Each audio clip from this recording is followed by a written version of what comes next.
Good morning, sir. I am Jinky F. Amirela, BSIS 2A. So today, I will present to you the Laboratory 2.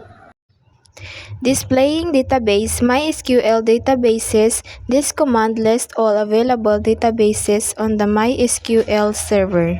The output shows several databases including information schema, employee DB, MySQL, performance schema, restaurant, and the test. Displaying tables within database MySQL shows tables. This command lists all tables within the currently selected database. Database employee DB is current database when this command is run.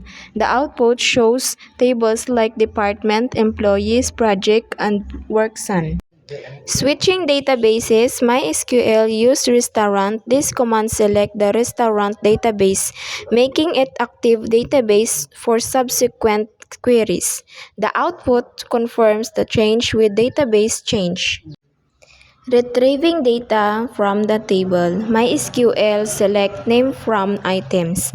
This command retrieve the name column from the items tables with the restaurant database.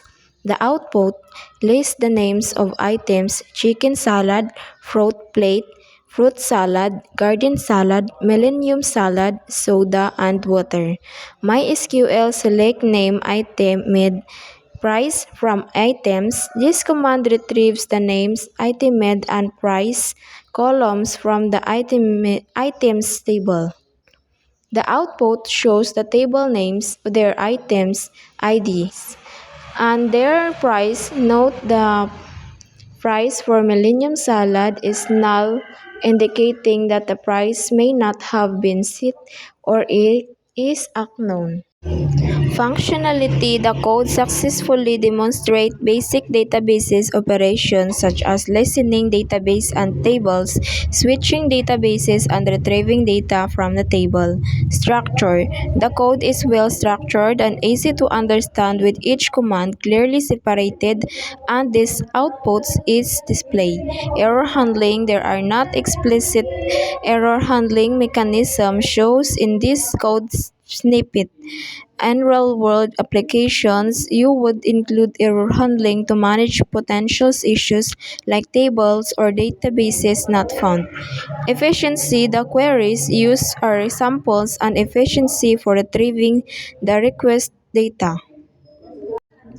Completeness: and the code is complete in the sense that it executes the and procedures results. However, it could expand to include more complex queries, updates, and data manipulation. Data integrity: the output reflects the data stored in the items table. The presence of a null price for an item highlights a potential data integrity concerns. Security: the code does not explicitly address security concerns such as users' authentications or input validations, which would be important in a production environment.